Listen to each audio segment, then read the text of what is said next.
सुप्रभात।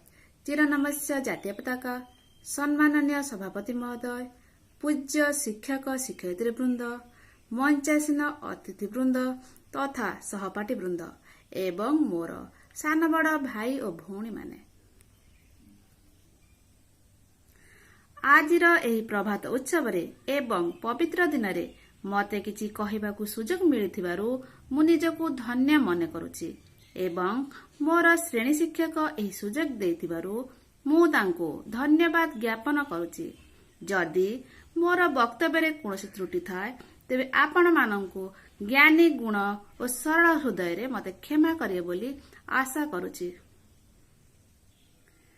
आज समग्र भारतवर्ष रे आबाल वृद्ध वनिता समस्तଙ୍କ हृदय नुआ उन्माद उत्साह और उल्लास भरी उठिछि, कारण आज को 72 वर्ष पूर्वे यही दिन में आम भारतवर्ष आम माँ आम मातृभूमि स्वाधीनतार प्रथम आस्वादन लाभ करथिला। दीर्घ 2 शताधिक वर्ष व्यापी इंग्रेज माने आम देश को शासन करुथिले।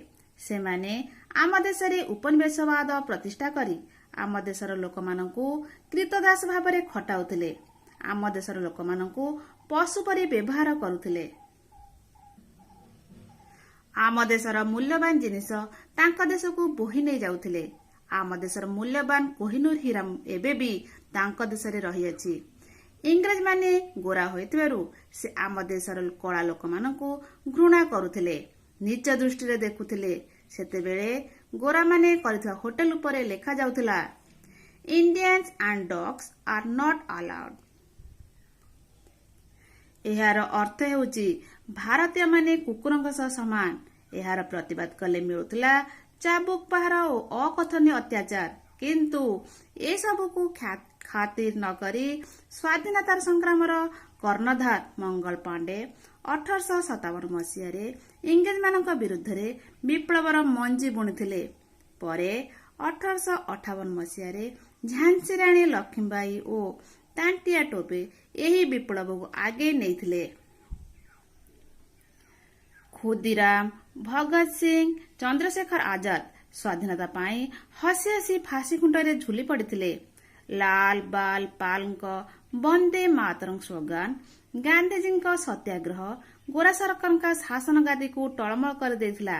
आमर प्रिय नेता सुभाष चंद्र बोस मते रक्त दिय मु तुमको स्वाधीनता देवी तेजभरा कंठरे भारतर शह शह युवक नरनारी शिशु आम माँ बा मातृभूमि को रक्षा करिया पई आगे आसीथिले।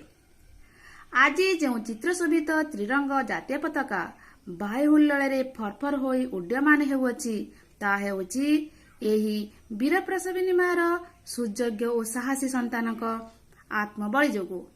मु आज सेही स्वदेश वत्सल त्यागी वीर नेता मानंकु भक्तिपूर्ण श्रद्धांजलि ज्ञापन करुछि।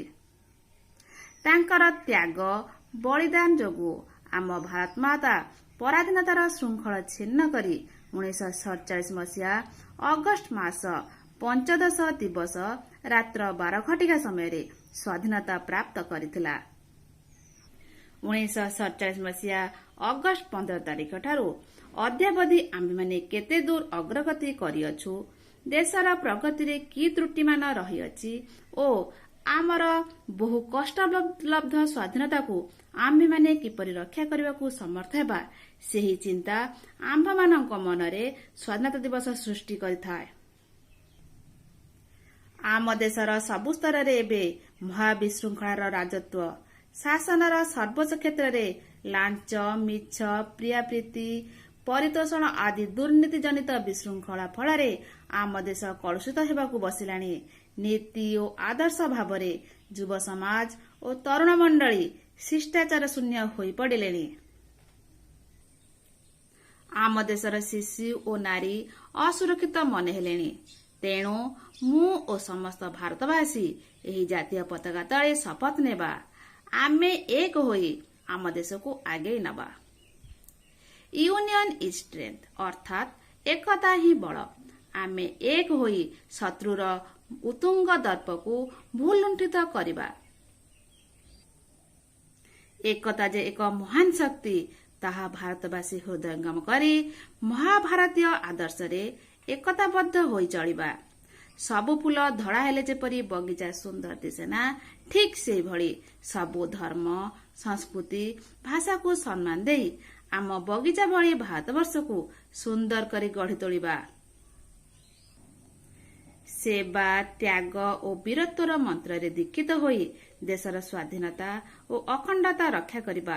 राज्य देश स्तर रे श्रृंखला निर्मल और संदेहमुक्त शासन गढ़ी तोलिबारे साहाय्य करिबा। नारी सशक्तिकरण रे साहाय्य करिबा। राष्ट्रीय चेतनार गौरव और मर्यादा रक्षा करिबा। मु एतिकी कही मोर वक्तव्य शेष करुची। जय हिंद, वंदे मातरम। जदि आम चैनल सब्सक्राइब करना ताल फटाफट सब्सक्राइब करनियंतु। आगु को सुंदर सुंदर वीडियो पाई परिबे।